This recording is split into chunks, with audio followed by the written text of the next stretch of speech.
We're trying to do this video before the edibles kick in. And it all dissolves.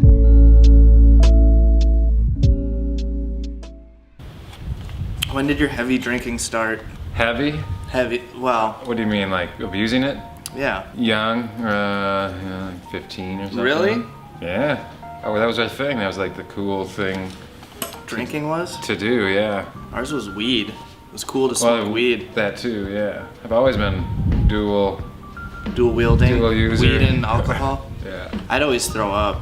That was my thing. You know, when you like get all drunk and you're like, Yeah. I'll take a fucking rip of this blunt. Yeah, and then you And just then like you have to have one foot and one hand off your bed just to Yeah. like, stop spinning. yeah. Oh, the spins were the worst. What's your favorite drug?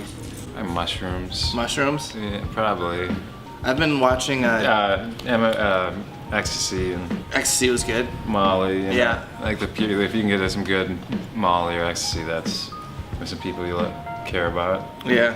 Or even strangers, whatever. That just They become people you care about. right. You know what I've been watching is DMT trip reports. DMT trip reports? No. Yeah. Well, I mean, no. But It's interesting. Everybody has a similar experience. yeah, getting connected to the oneness. Yeah. It's a lot of times it's like people, they break through and then they meet up with people that are like, oh my God, it's been forever. And then it's like, but it's not your time.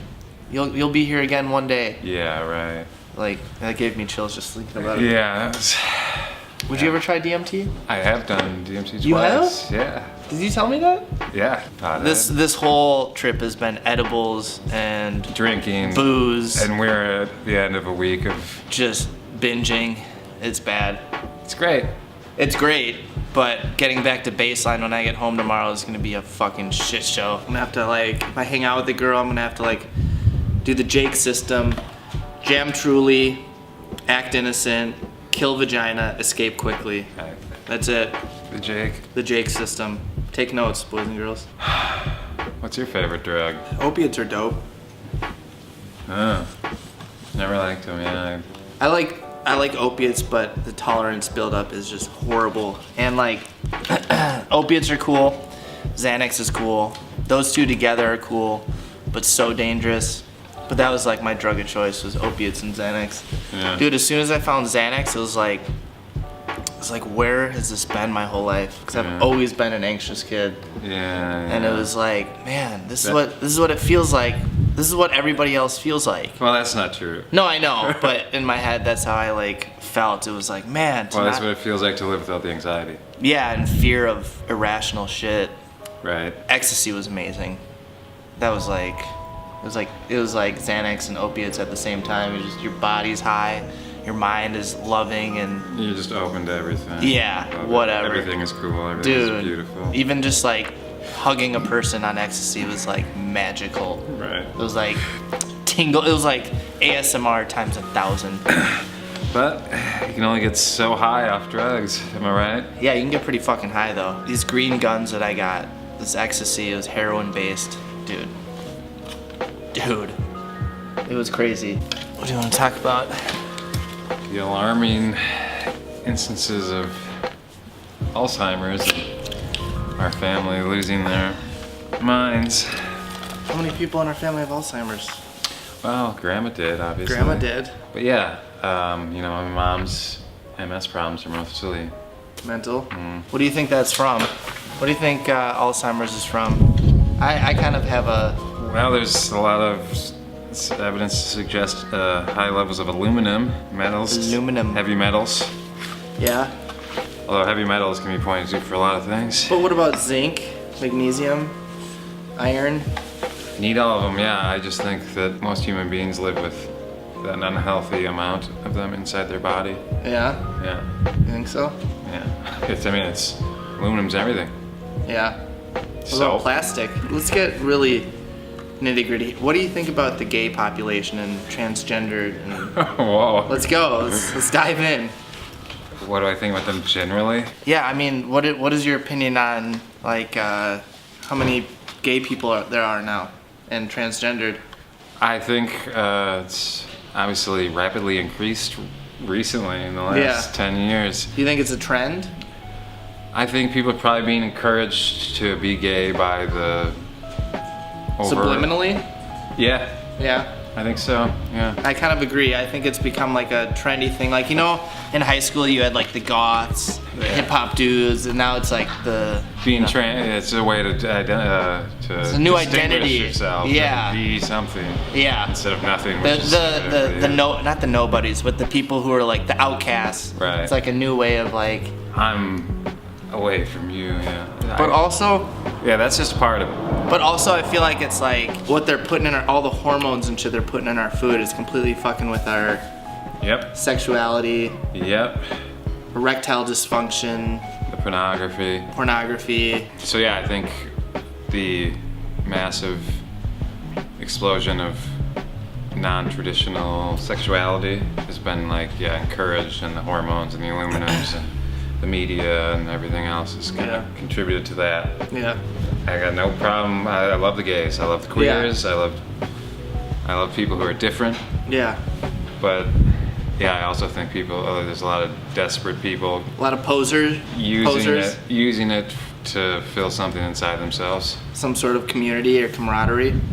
Spiritual absence. Yeah. Abscess. I was immersed in it in Chicago. I'm not immersed in it anymore. But while I lived there, that was just became who I hung out with. Yeah, I noticed that like on your Facebook. I mean, you hang out with a like wide variety of people. Yeah. Well, now I'm surrounded by like hicks and like, Where you live? Yeah. Yeah. Not hicks. I don't want to call them that. That's terrible people. And wonderful people, really. I love all my neighbors. I feel like a lot of people these days put on a facade and misidentify themselves just to get attention or sympathy or I don't know. Yeah. Yeah? Yep. Did you see the video of that dude went into the GameStop? Oh my god. It's ma'am! Well, and I've encountered people using their trans identity to be a tyrant, Yeah. It's real as fuck, like. If you guys haven't seen that video, I'll put it in the description, but it's probably one of the funniest videos. Me and my coworker, Michelle, were laughing hysterically about it. It's like a South Park skit. It's surreal. It's hard to believe that people are actually like, and you know what though, like I feel like those kind of people who are like get so triggered and offended, they're getting the most attention. But for the most part, I feel like a lot of people are rational thinkers and get it. But the people who are triggered the most and irrational, loud-spoken, they get the most attention and airtime, which sucks because, like for example, like liberals to me for a while was like, oh, a bunch of soft, sensitive fucking pussies, wanna be open-minded but closet racist fucks that just think they have it all figured out. Pompous, just fucking idiots. Yeah. But most liberals are like just normal people, but you just see those libtards on CNN where you're just like, what the fuck happened? They intentionally put the worst stereotype of a person who leans to the right, a person who leans to the left. Yeah. And then what you see is, whatever side you lean to, the other side looks dumb as fuck. This monstrous, stupid thing. Exactly like Fox News, they'll put the dumbest liberal, like just radical left idiot on their show, and they'll look so dumb, and you'll just automatically stereotype liberals as, oh my god, these idiots. And then same thing on CNN, they'll put on some like alt-right or conservative dude who just seems insensitive and racist and like doesn't have any empathy for humans. Well, yeah, it's a game. Setting them up to knock them down. Yeah. Because that's what people want. Yeah. And I feel like, at least for my subscribers, that's what, the base kind of revengeful, prideful part of everyone wants, Right, like part of me, I love seeing liberals get burned. I like seeing conservatives get burned. I like seeing bully cops get dissed. You ever see those videos on YouTube? Yeah, I saw this one about these kids were biking and that one's the best. So good. It's such a good video. Put a link to that one, because that kid, I might just show the videos. That kid's a champion. That kid was so smart. I mean, and he stood up to his human rights being affronted upon by a bully. The cop was like, you can't ride your bike here. And I was like, and then he was like, well, according to statute, this, and this, you can, and an ordinance of, and it's like, holy shit. Well, he remembered like 2 facts, and could just repeat them to that cop right away. And Yeah. That's all you really need to deal with cops is like some basic Just facts. Yeah. I mean, but stat then sheets. I hate those videos where it's like They're just mocking them and antagonizing them. yeah, where it's like you just want a viral video. Right. When most cops, when they pull you over, it's like, hey, license, registration, cool, all right. Hey, they pay me to rip you off. You know how it goes, man. I get There's so many good cops. Right. There are. Yeah, I just spent Christmas with a dude that's a cadet. He's Deb's family. My dad remarried. Oh, okay.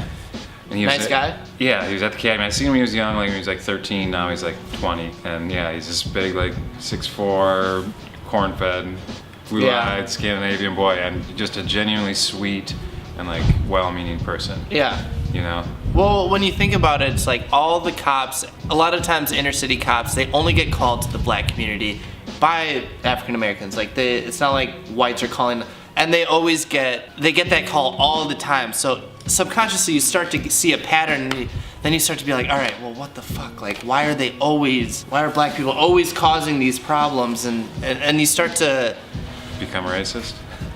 stereotype at least. You start to stereotype and be like, you see the people, you are 80% sure they're up to something, so it's like, you know. Well, yeah, I mean, okay, Minneapolis is a really good example. Okay. Super white place. Super Scandinavian white place. Okay. Before the East African mass migration. Oh, yeah. Oh. But then, before then, it was just where our family's from, North Minneapolis, you know, on Broadway. Okay. And a group, a certain demographic of black youths have been downtown Minneapolis rolling white people over, taking their money. They hang out in gangs, they show colors, they're there, obvious presence for everyone to see. So what do you... So if you're a cop, someone is robbing someone else. They can't help the demographics. And I ain't saying what I want to say. You don't have to preemptively be like, I'm not racist, but... No, it's not that. I want to also layer that with like what we were talking about before. A fancy Jordan Peterson word which just says, if you take the poorest community, the most oppressed upon, and let's not ignore the fact that black people have been very oppressed and intentionally targeted, and the drug war has been after them. Okay. So let's not dismiss that like it doesn't matter and doesn't have historical consequences. Right. So that, little context. Yeah, a little context. So those black youths who are rolling people over, they're products of their environment, you know, because True. If you put the poorest, most oppressed people next to the skyscrapers and the most decadent people, the poorest people are gonna come out and try and get their bread. So do you think, so it's like almost like they don't know any better? Sure, I mean, yeah, and yeah. So what you're saying is all black people are dumb. I'm kidding. But, no, but I mean, of all places though, this is the place where you can, you know, even if you start out on the bottom of the totem pole, if you work your ass off, you can get to where you want to get to. But also no, you know, like How no? Well, if you're traumatized to a degree, I think there's no coming back from it. Traumatized how? Just growing up, seeing your friends die and... Yeah, or like a soldier hitting his limit of war where he snaps and there's no coming back. See, I get that, like, certain people, whether it be different races or gender or whatever, certain people have to work harder to get to where they want to go, but For sure. you can still get there. Where they, Not yeah. saying that's right, but... You know what I think most of my black friends would say? Is that, go where? You can accomplish What? You know, like... what your goals. Yeah, I mean... If you actually... If your goal is to... Whatever your goal is, it doesn't have to be like a rich living in a mansion type thing, but like whatever your goal is, this is the one place, maybe a handful of places on earth. Let me ask you Yeah. this. I'm sorry, finish your... I'm tired of people playing the victim. Yeah. That's like one thing. Well, okay, there's my response to that. Okay. So, say... Well, hold on, sorry. I've been at a point where I was in a sober house, I was living on EBT, and then all of a sudden I was like, all right, well fuck, I'm like pretty close to the bottom. I'm not homeless, but like I'm pretty close to the bottom where I need government help to get food to eat. Like literally to eat. Yeah, but, you know, like my first thought is like, you were put in that situation. This economy is crushing the human spirit and your dignity, and you're just broke, and if you don't spend most of your time with working for a job you hate, and you can't have a roof over your head, and you might be homeless. Yeah. Which is a weird pressure that makes everybody fucking crazy. Yeah, that's true. So, that's a little context for that. Fuck, what were we on? I wanted to say something. Well, I just think that everybody, even if they don't start at the same spot, they can still get to the same spot eventually if they work hard enough. Especially in this country. Everybody's always like, well, what about the UK? The UK is doing horrible. There's really not, I mean, I don't know. They invite the third world countries into their country and then think like, oh, it's gonna be fine. We're all just gonna coexist. No, debt is crazy. People are getting evicted. It's like moving the third world into the first world, and of course, just to fuck it up and destabilize it. Yeah, like I don't get it. Well, if you get that they're actually doing it to destabilize, then you get it. You know, like, Why would they try and destabilize their country? you know, it's not their country. The country, Which country? UK. What are you talking about? Just the Having like all the Middle Easterns come over into that country. mass flooding of like millions and millions of immigrants in the last 10 years to Europe? And Germany Last and 5 years at least. yeah. What was the question? Do you think they should just? I think the edibles kicked in. Yeah. Do you think that they should stay where they're at and try and? I mean, obviously everybody wants to come into No, the. I mean the Dalai Lama said it. I'm gonna quote him, and that's how I truly feel. Is Okay. that they took out? Okay, so we'll give it some context. Muammar Gaddafi, you know who Muammar? Yeah, he got killed because he wasn't part of the U.S. dollar. Yeah, right. President or king of Libya, Barack Obama and Hillary. Hillary's a fucking corrupt cunt. So is Obama. You're here. Yeah. So they coordinated to do a regime change war that nobody even noticed in America. Like you ask most people. It was never on the news. Yeah, It was they never. don't even know what Libya is. But anyways, we destroyed that part of the world, causing enormous chaos and murder. And now there's a slave trade there.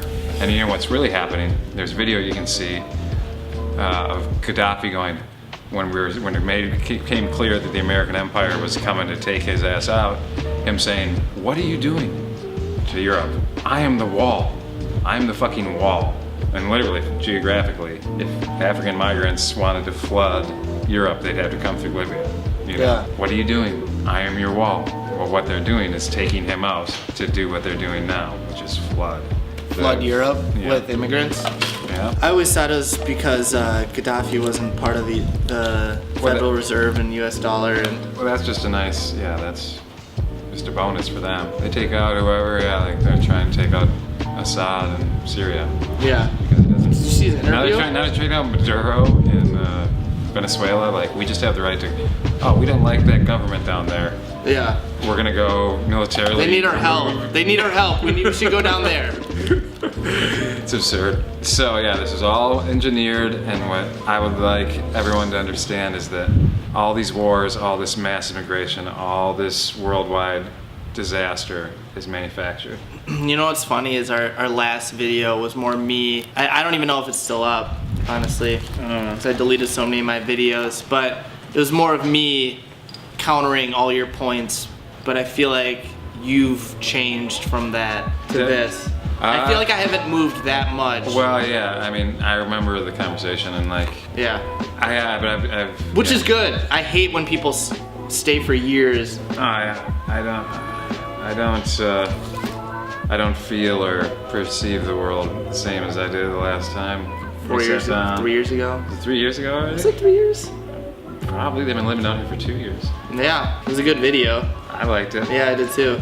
It's funny because I feel like we agree more now than we did back then, but still. Yeah, we were caught up on Ben Shapiro back Yeah, but I still feel like I'm more, at least the older I get, the more connected with you than any other cousin. You know what I mean though? Yeah. Even though even if we don't share like the exact same beliefs, I still feel like more spiritually connected. Yeah. I think we should get back to addiction. No, we're not talking about addiction. We're talking about YouTube. Okay, so let me preface this by saying Ross wants to start a YouTube channel called Broken Compass, which I'm about. No, that's not what it's called. All right, you preface it. It's called Inside the Naughty Pond. And what I would like to do with it is provide a space away from the Philip DeFuccos of the world. Philip DeFranco. The Yeah. Ben Shapiro's, the Ann Coulters, the Rachel Maddows of the world. Are The those Young all Turks. conservatives? Oh, Young Turks, okay. They fucking suck. So instead of having static that makes you kind of agitated and annoyed and gives you a bad feeling to go on with your day with, So what, are you gonna be feeding them good news all the time? solution-driven news. Solution-driven news. That's part of it. I like that. Keep in mind, he's been telling me about this for... I've been planning for years, He's and been I've been talking to you for years. So Yeah. he's saying I gotta do it, and he's right. Yeah, so don't talk about it, be about it. I said, when you have your first 100 subscribers, you have 10 videos down, come and tell me about it. I don't want to hear about your first video. Hey man, I've been busy with other stuff. What? Writing books, writing music. Well, what's more important? You're so hyped up about this. YouTube has not been the most important thing, but it's getting around to it. Okay. And I'm gonna do it. So why don't you get off my testes, dude? Well, Come okay, close, all right. cousin. Well, when you keep telling me about it, but you haven't done anything about it, then I'm starting Well, to... I have done other things about it. All right, let's hear it. What have you done? I've gathered the best team a man could ever hope for around me to help me get it done, because I can't be the computer guy to do it. Okay. I'm the script writer, I'll be the voice a lot of times. I don't know, I just remember just getting to my first 100 subscribers was like, dude, it took forever. And then after that, it took forever to get to 1,000, and then from 1,000 to 3,000. And you're not gonna keep those subscribers. So when you take a break, it's a constant psychological thing where it's like, how do I keep these people interested? And at this point, I have a pretty good core subscriber base where it's like, They're sticking with you. they're sticking with me because they like me, not exactly what I'm putting out. Or I don't know, the personality. It's everything, right? Well, the authenticity, what I will say about your channel, and I have watched it. Watched hours of it at this Have you point. really? Yeah, man. I didn't know that. That's Yeah. cool, I appreciate that. It's authentic, and you're just being yourself, and that's what, I want to duplicate that. That's cool, I appreciate that. Seriously. Yeah. Yeah. It's cool to hear subscribers say like, oh, Yeah, I'm a subscriber. it feels like you're talking to me, but to hear like a cousin say that is like, man, that hits heavier than some random subscriber, which, I don't know, when people message me on Snapchat and I respond, or I respond to their story or whatever, and they're like, oh my god, you responded, oh, I watch you all the time, or I sound like so full of myself, but like, it's like, dude, I don't have that many subscribers. It's not like I'm living this lavish life, driving Lamborghinis in California. You are I have time driving for Hyundai Sonatas. Hyundai in Sonatas. Bullhead, Arizona. Dodge Caravans. I'm not living some like lavish life. Like, people think that as soon as they see someone on a computer screen, they correlate that with fame or untouchable. Like they don't have problems. Like, I don't have time to even respond to people Snapchatting me. Well, I always respond, usually. And I'll say this, like, that's part of the delay is because I'm really afraid of the fan base, like, wanting more attention. Like, I don't want to spend my day writing emails to, or thinking about, or engaging with, like. That's part of it. You can put up a video that you feel passionate about, say like something about, I don't know, a simulation or whatever conspiracy theory you want to talk about, or whatever you want to talk about. It's not just the video. You need to stay connected with people that are supporting you. Yeah. So even when you edit or whatever and you put up a video, you're not done. You need to stay connected with your core audience. It's like a full-time job, even when See, and that's exactly what it's like. you can't be lazy. People, Hold on, that's like exactly what I don't want to do, is like take my life now, which I'm happy with. I'm happy with what I'm doing, yeah. and turn it into I need to spend all my days responding on the internet. And it's, yeah. I don't want to go to a world where most of my attention goes to communicating with strangers on the internet. Yeah, but they don't feel like they're talking to a stranger. It's kind of. But that's not my problem, you know. Like, I mean, you don't have to, but if people like the whole reason why people feel a connection with me is because I don't just make a video, put it up, and then never talk to anybody. It's like I follow up with. Well, you don't be a total recluse, and if someone, you know, like who's not crazy or who's not desperate writes you something sincere, then you should respond to it. Yeah. What I'm worried about is being overwhelmed by the desperate people. Yeah, but desperate people, you should have. I have sympathy for them, but I just don't want my life to revolve around them. Right. You can have. I don't know. It's a no-win situation. Not really. I've had desperate people contact me like about kratom withdrawal or just people needing some sort of connection. You're talking about as good people in a desperate situation. Okay. I'm talking about fandom and, like he said. Oh, like Ross. Ross is. Yeah, all the like, shit that puts you on a pedestal. That makes me feel so uncomfortable. You know, like. Yeah. What are you supposed to say? Like you said, oh my God, kratom! I can't believe you said something to me. It's like, whoa. Yeah. It makes me incredibly uncomfortable to be in that position. No, you know what it would do for you, what it did for me? It's like an ego check. Like, whenever people are, this is gonna sound so egotistical, but whenever people are like, oh my God, I can't believe you responded to me, I watched your videos. Also, it's like, dude, I always remind him, like, dude, I get up, I like jerk off, I will vape. I go lift some spirits. Yeah, spirit lifter. I'll just do normal shit. Like I always tell him, like, your life is probably way more exciting than mine. Mine's not like, I'm not a Jake Paul. I'm not like a. You're not an Instagram model? No, surprisingly. I wish you were an Instagram model. It'd be cooler for me. Dude. It'd be more profitable for my digital It would benefit identity. you more? Yeah, I want to suckle off your success digitally. That's, yeah. I always told myself, like, if I ever got famous and was making money off the shit, and I would pay Nicole, my ex, who has, it put our whole relationship in turmoil and shit. Just YouTube, me constantly obsessed with YouTube. I'd give her a bunch of money because she stuck it through like a champ, even though she definitely didn't want the attention, didn't want to be on video. I'd give a bunch of money to my ex's mom, my mom. I don't know.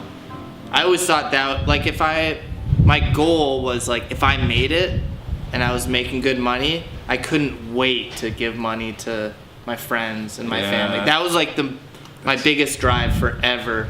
Yeah. Was, like, I can't wait to spoil my family. And not just money. There's my good friend. But just, like, show them, like, even though you can show people that you appreciate them by making their life less stressful. Yeah, right. Give them some attention, some care.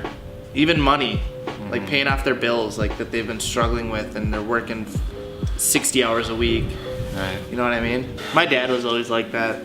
Yeah. He was such a giver. Yeah, he's the most generous man I think I've ever known. Yeah. Yeah, my dad he was cool. What do you think what pushed you beyond control in taking the pills? What made you... The Xanax and the opiates? Yeah. Like, what made me want to keep taking them?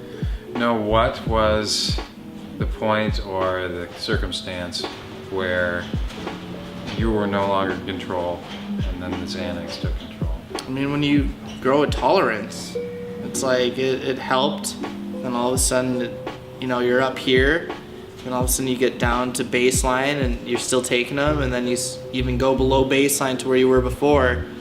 And then it's like, you realize, shit, I have a problem. Then it's too late to turn around. Yeah. And then you go into rehab or detox. I was in detox for like 2.5 weeks. So like I saw people come into detox and leave, and then have the new set of people come in and leave. And it was like, I don't know. It's, I don't know. It's hard to define. Yeah. I know. What was the question? When do you lose control? When I realized it made me feel normal. That's when I was like, it normalized me. I realized that, oh fuck, this is what I need. A lot of times it comes back to girls. I had the confidence and the carefree living that it was just like, I can go up and talk to any girl. If they denied me, It wasn't a big deal. It was like, whatever, dude, fuck it. It helped, but also it wasn't realistic. I wasn't living like a realistic lifestyle where like no one was living on the same path that I was living on. I was just living on this make-believe, anxiety-free, do whatever I want kind of lifestyle. And that's when it hurts other people. Fuck yeah, cause like I would say I started hooking up with a girl, and then it's kind of like whatever. It's, you know, life is life, and you hook up with another girl, and then that girl gets hurt, and then you're like, well, what's the big deal? It's why are you so anxious about it? It's like, who cares? I don't know. Anxiety. I feel like everybody needs anxiety. I think you're right, yeah. Everybody should have. It doesn't matter if they need it, they have it. They should, yeah. Everybody should have anxiety. Right, if you don't have it, then I worry. Exactly. If you're carefree to the point where you're hurting people around you, I feel like, I've said this for the longest time, anxiety just means you give a shit about whatever you're anxious about. You're worried about the people around you, or whatever. Say someone cheating on you, someone you're anxious about getting into a car accident. I mean, there's different fears. Like, there's anxiety and then there's irrational fear. And I feel like, I don't know, there's a healthy fear and there's an irrational fear, and there's a fine line between both, and well, it's hard to live in a gray area. I don't know if there's a healthy fear.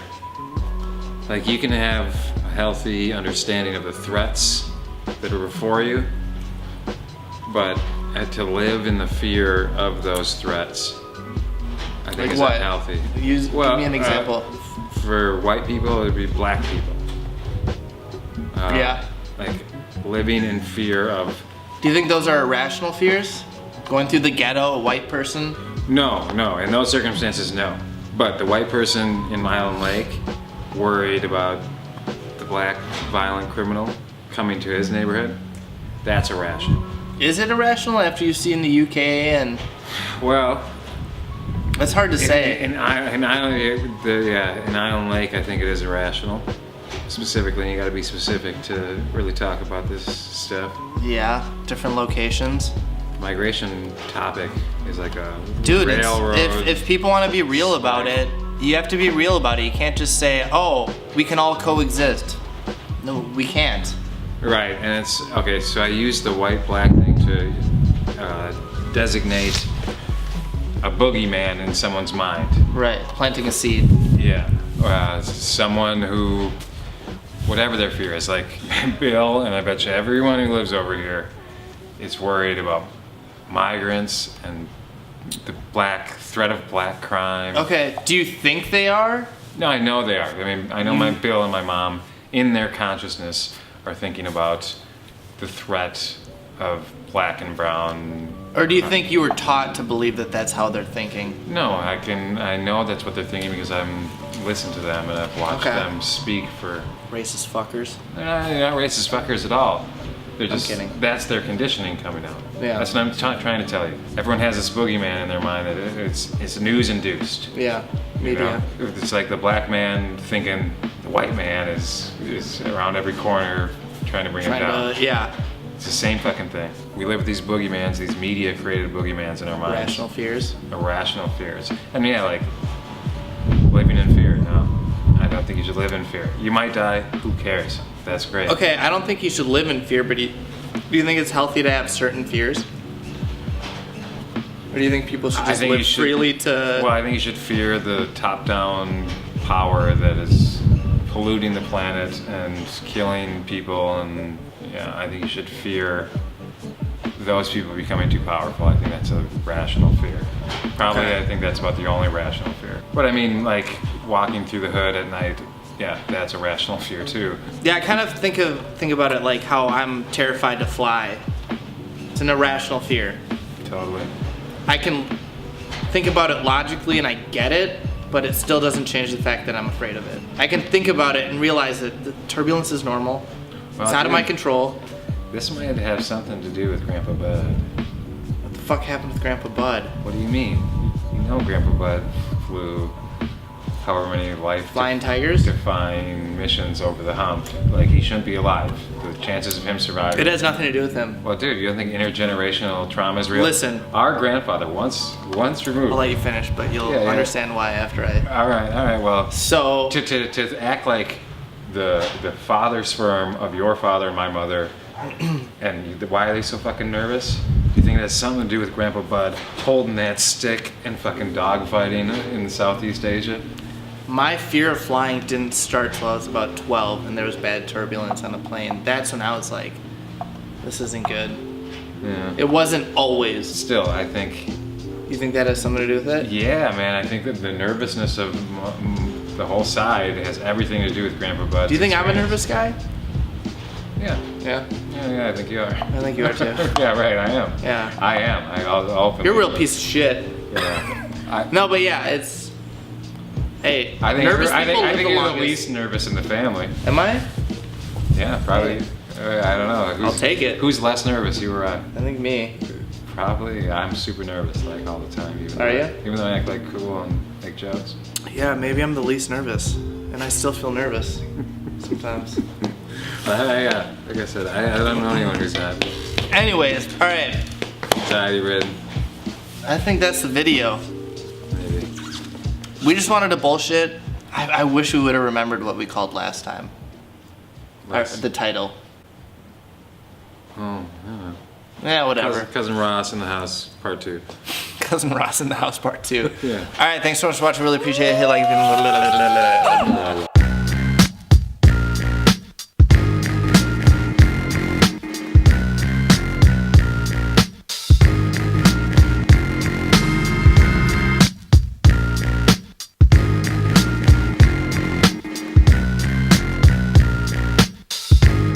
Check it out now. I work the pen to make the ink transform on any particular surface the pen lands on. Dicurious hands-on. What's the beef? The coolie high code chiefs, high post techniques. I drape off poetic landscapes and shapes. Illustrate the paper space off the pens that paint. Then design what habit National Geographic or magic with tailor-made status and plus flavor that's automatic. We're not falling, we take it back to the days of yes, y'allin'. We're holding on to what's golden. On the stage I rage and I'm rolling. We're not falling, a shot calling. We take it back to the days of yes, y'allin'. We're holding on to what's golden. On the stage I rage and I'm rolling. Melancholy, mundane, sauteed, a hot flame, big rings, fat chains, they all quest for the same. No name, huge fame, strictly new to the thing. We stay true to the game and never bring it to shame. We tight like dreadlocks, a red fox and ripple. We pass participles and smash the artist in you. The saga continues. This I won't get into, cause there ain't enough bars to hold the drama that we've been through. Yo, we still the same with a little fame, a little change in the household name, but ain't too much change. We in the game, yo, but not to be vain. I refrain from salt grains to season up my name. We entertain for a mutual gain from close range, steady aim. My drum at your head to hit the brain. I'm labor ready, roll scholar for the dollar. Work for mines, pay me by the hour. We're not falling, we take it back to the days of yes, y'allin'. We're holding on to what's golden. On the stage I rage and I'm rolling. We're not falling, a shot calling. We take it back to the days of yes, y'allin'. We're holding on to what's golden. On the stage I rage and I'm rolling. Music, that music, new music, that music, new music, that music, new music, that music, new music, that music, new music, that music, Yo, well it's the verbal Herman monster, the word enhancer, sick of phony mobsters controlling the dance floor. I'm in them dark places, catch you when you stark naked. Your heart races as we pump you for your chart spaces. That taunt tastes me bringing these hot styles through. Some of you bum a few cheers from shock value. Word power can plow through acres of cornfields. Paragraphs cut like warm steel, perform ill. We're not falling, we take it back to the days of yes, y'allin'. We're holding on to what's golden.